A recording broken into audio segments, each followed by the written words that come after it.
Hello my beautiful agroforesters, welcome to Agroforestry Power Ladies and welcome to our woodlot design. Today we are in a woodlot design of an agroforestry system. Our woodlot is a proof that agroforestry is not just wild, but it is managed. We did not cut down trees to plant other crops, but we pruned for better farming. We pruned our design, our woodlot design, so that we get enough space and light for other crops, because we want to utilize our land in the woodlot.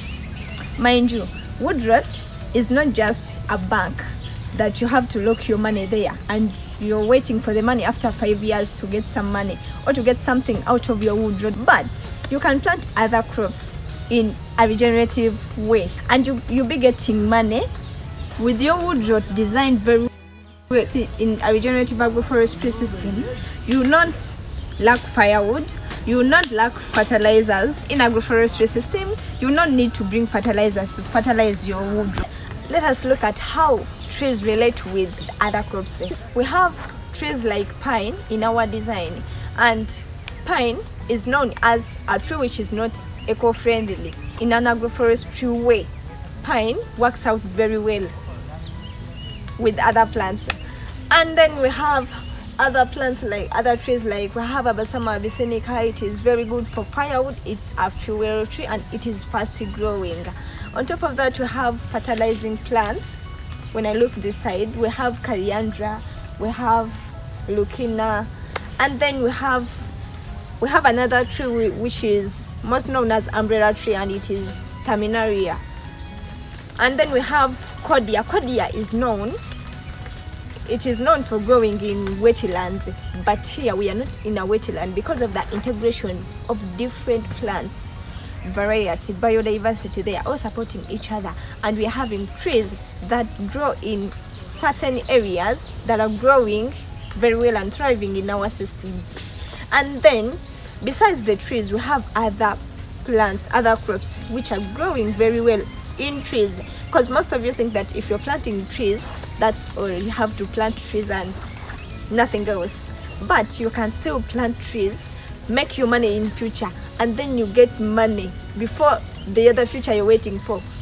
Oh, okay, let me give you an example. Like you're planting your eucalyptus or grevillea trees or whatever for timber, and you're waiting for 5 years to get some money.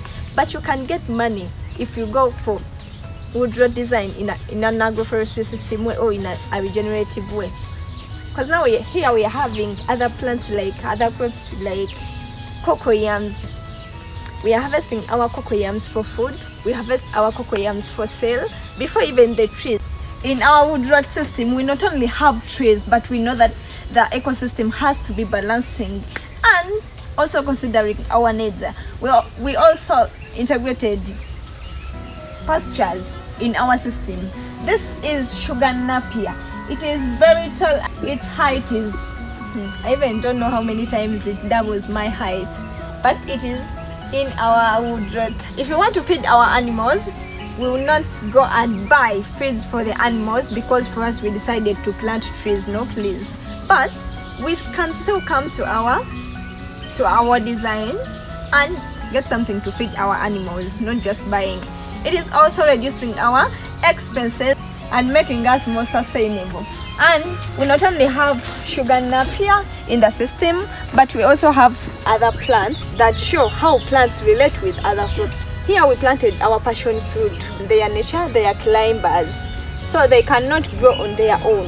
So integrating passions in your woodlot also maximizes your profits, as well as utilizing your space, not only the space on the ground but also the space on the trees. Because now imagine if this tree has grown alone without anything, but with our passion it is going to support something, and they are all going to grow well and very well. Because even with the passion fruit, the passion will not affect in any negative way, will not affect this tree, but they will all live, survive and support each other. When we were designing our woodlot design in our agroforestry system, we considered firewood, we considered timber, and that is about the trees, and we considered environmental conservation, trees that gives back to nature. And we planted trees that can give us firewood.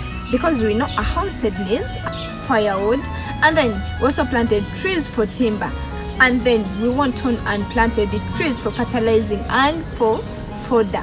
Not only that, but we also integrated with pastures like napier. We have the napier down there.